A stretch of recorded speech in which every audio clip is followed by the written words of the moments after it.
bom, Zanin? Como você tá? Tudo bom, querida, tudo tranquilo, embora bastante indignado com tudo isso que vem acontecendo aí no nosso país, né? Pois É é. muito triste tudo isso, né? É. E uma frase ontem que me impactou muito, assim, fez muito sentido para mim, que nenhuma realização pessoal supera o mal coletivo que o Brasil provoca atualmente, sabe? E eu acho que é isso, para mim fez muito sentido. A gente não consegue ficar feliz. Não, não consegue, não consegue, porque Uhum. a felicidade tem esse lado coletivo, né? Você pode estar bem É. pessoalmente, com a sua família, com seus amigos, tal, mas se você mora num país de desigualdades tão gritantes, um país de tanta violência, né, de tanto desprezo pela vida humana, como é que você pode ser inteiramente feliz? Não é só se você se alienar completamente da realidade, só se você for um egoísta assim, compulsivo que só olha para si mesmo e para os seus próximos e não olha para a sociedade como um todo, porque afinal de contas, somos, sem qualquer pieguice, nós somos todos irmãos, somos todos parte de uma mesma família humana, né? Então, quem tem um mínimo de empatia com os outros, né, não pode estar tranquilo, sossegado, feliz, né, gozando a vida, né? Infelizmente. É. Não dá para ser feliz sabendo do sofrimento alheio, né? É isso. Claro, claro. Ô Zanin, aliás, eu achei que você trouxe três estreias que são super reflexivas, né? Que são filmes que trazem uma reflexão pessoal ali dentro do filme, mas que servem para reflexões próprias, né? Que a gente tira daquilo como inspiração. Vamos começar falando de. Né, deixa eu pegar aqui, peraí. Eu nem abri, eu fui direto para você sem abrir minha lauda aqui. Pronto, O Último País, que é um filme de Cuba, né, que traz essa reflexão sobre uma moradora, né, que regressa ali a Cuba e fala um pouquinho sobre esses desafios. Comenta para gente, traz para gente. Isso, é uma moça chamada Gretel Marim. Eu não a conhecia, nem sei se ela tem uma obra anterior a essa, mas que aparece com esse documentário que é bastante interessante, né? Ela é uma pessoa, ela faz o documentário em primeira pessoa. Ela conta que ela mora na França, né, mora em Paris, ela saiu de Cuba e ela tava, e a família dela ficou em Havana. E ela conta que ela volta para visitar e reencontrar a ilha, né? E esse filme é o relato dessa experiência de reencontro com muitos sonhos que não se transformaram em realidade, né? Mas também com muito afeto que ela mantém com a sua terra de origem. Isso aí, Thalita, é para quem conhece Cuba, eu já tive lá várias vezes e conheço bem o cinema cubano também, relativamente bem, né? Que é um cinema maravilhoso, que atravessou muitas dificuldades, mas tem pessoas talentosíssimas que fizeram filme em Cuba. Um dos melhores filmes, assim, na minha maneira de ver, do cinema mundial é um filme chamado Memórias do Subdesenvolvimento, do Tomás Gutierrez Aleia.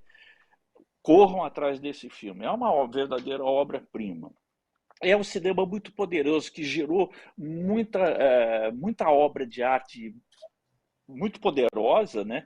E gerou também uma reflexão muito aguda sobre o seu próprio país, quer dizer, um país que consegue fazer uma revolução socialista, né, que mobiliza a população, né, atrás de um sonho, de uma utopia socialista, atravessa muitas dificuldades, principalmente depois da dissolução do campo socialista, depois de 89, sobretudo 91, quando acaba a União Soviética, que dava um suporte para Cuba, atravessa muitíssimas dificuldades econômicas, né, que eles chamaram lá de período especial, né, em que tinha escassez de tudo, de energia elétrica, de petróleo, de bens alimentícios, tal, mas ao mesmo tempo havia esse mal-estar com o país, mas ao mesmo tempo um sentimento de pertencimento muito grande.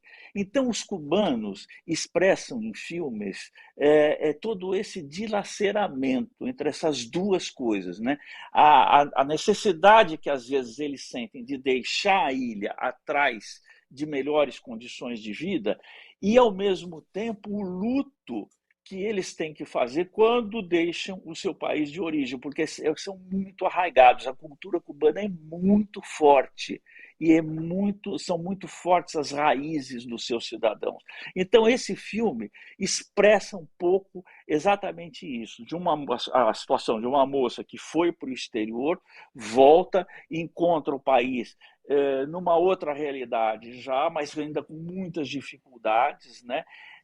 E tenta mostrar esses dois lados de Cuba. O lado das dificuldades, mas também o lado absolutamente encantador, uma música genial, um povo maravilhoso, super bem-humorado, super para cima, muito parecido com o povo brasileiro, né? Então, esse é um filme, vamos dizer assim, que mostra essa dialética, esses dois lados. Ele não quer ser didático, ele não quer nem puxar nem para um lado nem para o outro, mas ele faz com que a gente tire as nossas próprias conclusões e que são retratos que ela faz do seu país que não tem nada a ver com a maneira preconceituosa como às vezes Cuba é abordado pela mídia ocidental, né? A gente tem que lembrar que Cuba é um país submetido a um criminoso bloqueio econômico pelos Estados Unidos, né, que não foi revertido ainda, mesmo com o governo Biden, né, mesmo com o governo Obama, que havia aberto assim, uma porta de esperança de que teria uma nova relação com Cuba, nada disso. Tem forças poderosas dentro dos Estados Unidos que impedem a cessação desse bloqueio econômico, que asfixia economicamente a ilha, né? Então, é um país com esses problemas e que tem que enfrentá-los de uma maneira que às vezes não é a melhor, a mais desejável, e tem essa questão, principalmente junto à parte jovem da população, que não viveu a época, o sonho da Revolução, nasceu depois e nem sempre partilha dos ideais de Che Guevara, de Camilo Cienfuegos, de Fidel Castro, né? É um retrato bastante interessante de Cuba. Que legal. Está disponível. Opa, pronto. Está em cartaz no Cine Sesc. Agora voltou, né? Eu que cliquei aqui sem querer, voltou. Desculpa, pessoal. Ah, tá. Está em cartaz no Cine Sesc, então, O Último País, para quem quiser acompanhar nos cinemas. O próximo é Suzanne Davot, que conta a história de uma geógrafa francesa. Também um documentário, né? Você separou esses dois documentários para trazer aqui, por isso que eu achei eles bastante reflexivos, inclusive. Na verdade, 3. Você tá esquecendo. O terceiro também é documentário, tem razão. Quando a coisa vira outra. Mas vamos falar primeiro da Suzanne Davot, que é um documentário português. Thalita, eu fui com muita desconfiança a esse filme. Porque a informação que eu tive, me mandaram um link, né, para eu ver o filme antecipadamente, e tinha um pequeno release, uma pequena sinopse sobre o filme, dizendo que era a história de uma geógrafa francesa, uma senhora, que tinha realizado pesquisas e escrito obras importantes de geografia, da qual eu nunca tinha ouvido falar também, né? Suzanne Davot, né? E o filme é realizado por uma diretora portuguesa que se chama Luísa Homem. Então, deixa eu ver esse filme aqui. Se eu não gostar muito, vamos ver. E eu fui vendo o filme e eu fui ficando absolutamente cativado pela história. Porque é uma senhora já de bastante idade, né? Ela nasceu em 1925, aí vocês façam a conta, né? E ela vai narrando a história dela, né? Com uma lucidez, com uma firmeza de voz, com uma memória que eu já fiquei bastante invejoso. E é uma história de vida fantástica que ela vai narrando. Uma mulher nascida em Paris, em 1925, ela atravessa a guerra. Ela está lá quando os nazistas invadem a França. Ela foge com a família para o interior. Depois que os nazistas se instalam em Paris, eles acabam voltando para Paris. Então, ela tem essa experiência de ter vivido a guerra na ocupação e estuda numa disciplina que, na época, não havia praticamente mulheres interessadas em fazer em pesquisa de campo e tudo mais. E ela se impõe como um nome bastante importante da geografia. Num congresso, ela conhece um outro geógrafo português e eles acabam se casando, né? Orlando Ribeiro é o nome dele, né? Acabam se casando. E ela vai para Portugal e começa a pesquisar a geografia de Portugal. E ela fala, no começo, como eu não dominava o idioma, eu começo a fazer geografia física, porque a geografia de vales, ela estuda, por exemplo, as glaciações numa região do interior de Portugal, mas depois ela vai aprendendo a língua. E aí ela vai para a área que ela quer, que é a geografia humana. E ela fala o seguinte, que a geografia humana é impossível de ser feita se você não tiver prazer de conversar com as pessoas. Então ela é uma grande conversadora.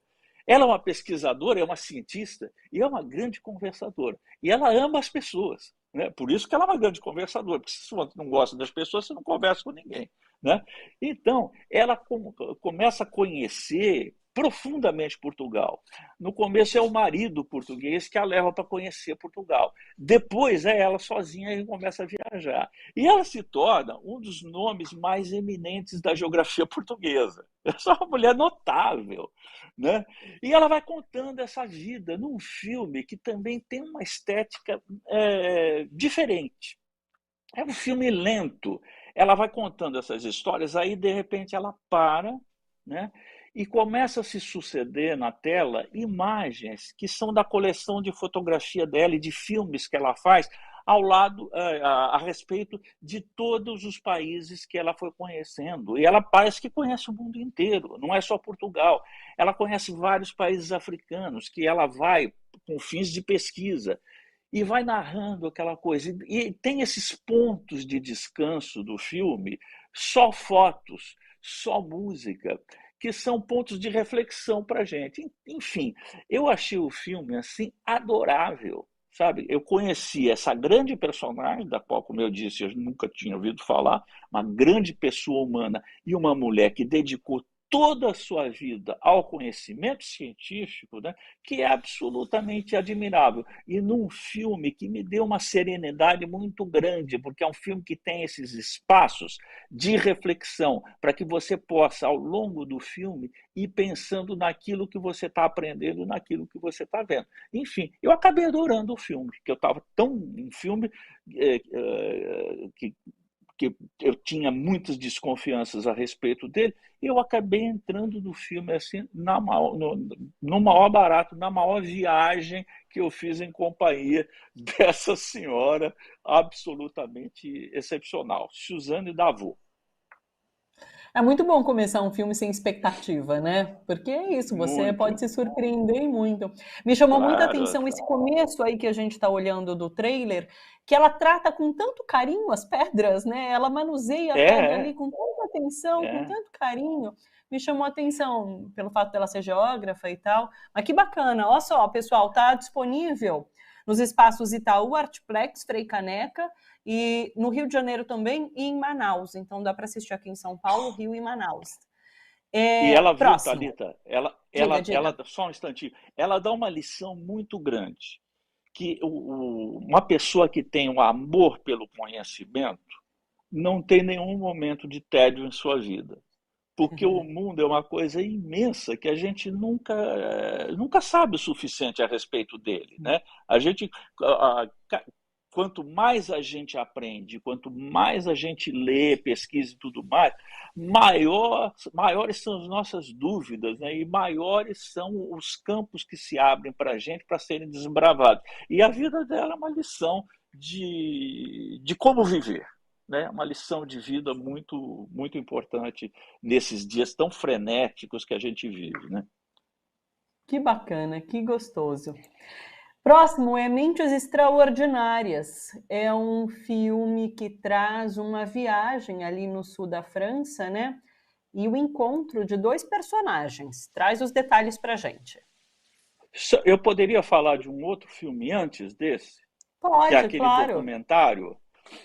porque é muito Vamos, porque daí importante. a gente fecha os documentários, né? Pode ser sim. Fecha os Tá no documentários. Aí streaming. depois a gente vai para Mentes Extraordinárias se houver tempo, né? Pode. Esse filme chamado Quando a Coisa Vira Outra, que é um documentário brasileiro, né, do Márcio Andrade, e que foca foca a trajetória de um dos mais importantes documentaristas do nosso país. Quer dizer, um documentário sobre um documentarista, que é esse cara que está na tela, é o Vladimir Carvalho. Ele é paraibano, porém radicado há muito tempo em Brasília, né? Ele é um brasiliense paraibano, né? E ele está presente em momentos cruciais do cinema brasileiro. Por exemplo, ele fez parte, não como diretor, mas ele fez parte da equipe de um documentário chamado Aruanda, que é considerado um documentário precursor do cinema novo, né? Junto com Arraial do Cabo. São os dois documentários que fornecem como uma espécie de uma matriz de inspiração para o cinema novo, que é o mais importante movimento do cinema brasileiro. Ele está na equipe do Cabra Marcado para Morrer, no primeiro Cabra Marcado para Morrer, do Eduardo Coutinho, quando eles foram fazer a reencenação ficcional do assassinato de um líder camponês, né?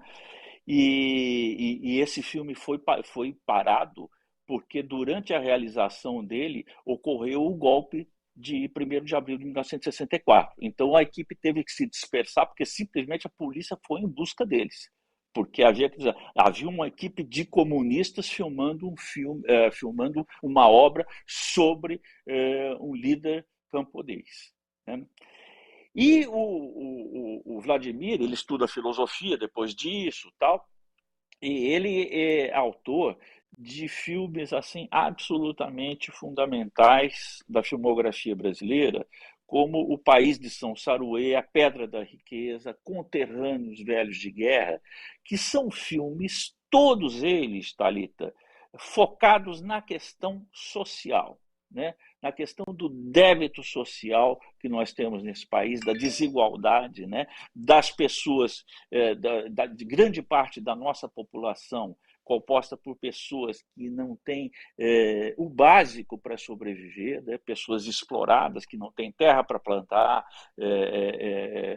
uma realidade que se estende, infelizmente, até hoje, e ele vai construindo a sua obra em função dessa opção política dele. E são obras que, além de terem essa vocação política de questionamento, elas são também muito elaboradas do ponto de vista cinematográfico. Então ele tem um lugar assim no panteão dos maiores documentaristas do cinema brasileiro. É ótima notícia, né? O Vladimir está com 87 anos de idade, assim, vendendo saúde, cheio de projetos, em plena atividade. Tá? Você encontra o Vladimir, ele te fala assim, dos 3 ou 4 filmes que ele está a fim de fazer, que ele já escreveu o roteiro, que ele vai sair. E o interessante desse documentário sobre ele é que ele não está sozinho nesse documentário. Ele está junto com o irmão mais novo dele, que é o Walter Carvalho, que é um grande cineasta e um grande fotógrafo também, né? E aí a gente fica sabendo um pouco, eu já sabia, mas o público em geral não sabe, e vai saber através desse filme, da relação familiar entre os dois. O Walter é 13 anos mais novo que o Vladimir. Como eles perderam o pai muito cedo, o Vladimir acabou sendo uma espécie de pai para o Walter, né? E ajudou na criação daquele menino e acabou inoculando naquele menino o amor pelo cinema, né? Então, são dois irmãos maravilhosos, né? Com obras marcantes e que estabelecem nesse filme um diálogo, né? Em que vão surgir reflexões sobre os filmes do Vladimir, o foco é o Vladimir, mas o Walter ajuda a pensar a obra do Vladimir, né? Sobre a questão brasileira e sobre o relacionamento do cinema brasileiro engajado com a nossa realidade. É um filme assim muito bom, muito bem feito, tal, e que traz, sem ser uma cinebiografia convencional, ele traz muita informação sobre o Vladimir e desperta, eu tenho a impressão que desperta no espectador que ainda não conhece a obra dele, o desejo de conhecê-la, que é muito recompensador. Então é um documento assim, é um documentário que eu acho assim muito importante assim e muito prazeroso de ver assim, porque os dois irmãos são muito bem-humorados, também muito cheios de vida e muito inteligentes, né? Então o autor desse filme soube bem explorar essas características da família. Foi muito legal. Ó, tá em cartaz nas plataformas, daquele que você pode alugar, sabe? Claro, Net, Sky, Vivo TV, Oi TV. E agora, no dia 29, domingo, não, 29 de junho, daqui a um mês, mais ou menos, 29 de junho, vai ser exibido no Canal Brasil, no programa É Tudo Verdade, às 8 horas da noite. Tá aí na tela, inclusive, dia 29/6, no Canal Brasil, às 8 horas. Ô, Zanin, temos 3 minutinhos. Que tal se a gente falar rapidamente sobre a mostra Viva a Democracia, então? Ótimo, porque essa mostra é super importante. Ela está no Itaú Cultural Play, de graça, né? E ela é muito plugada no que está acontecendo no Brasil. Nós estamos vivendo, todo mundo sabe isso aí, é de conhecimento geral, uma ameaça muito grande à nossa democracia, que é jovem e é frágil. E essa mostra ela tem a curadoria do crítico Carlos Alberto Matos, reúne uma série de filmes que são reflexões sobre a questão democrática, sobre as ameaças à democracia e sobre as conquistas que a gente teve nessa luta contra as ditaduras e em afirmação da democracia. São 12 filmes, eu vou citar um ou outro aqui, porque nós estamos já com o tempo estourado praticamente. Você pega, por exemplo, que tem um filme que é histórico, que é Maranhão 66, que é um documentário do Glauber Rocha sobre as eleições de 1966, por isso ele tem esse nome, no Maranhão. Quem encomendou esse documentário foi o Zé Sarney, do Maranhão, na época, né?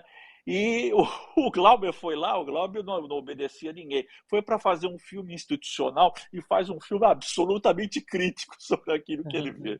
É um barato esse filme, não percam, é um documentário totalmente atípico, né? Tem filmes Braços Cruzados, Máquinas Paradas, do Sérgio Toledo e do Roberto Gervich, sobre as greves que levaram ao fim da ditadura, de 64, aqui no Brasil, né? Tem um filme muito importante, que é o Entre Atos, do João Moreira Salles, que é sobre os bastidores da primeira eleição vitoriosa do Lula, né?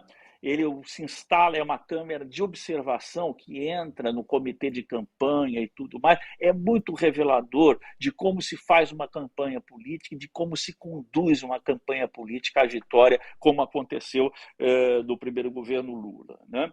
Então, e são filmes assim muito reveladores. Tem filmes de ficção também, né? Que é o Doces Poderes, da Lúcia Murat, sobre a questão de corrupção em Brasília e tudo mais.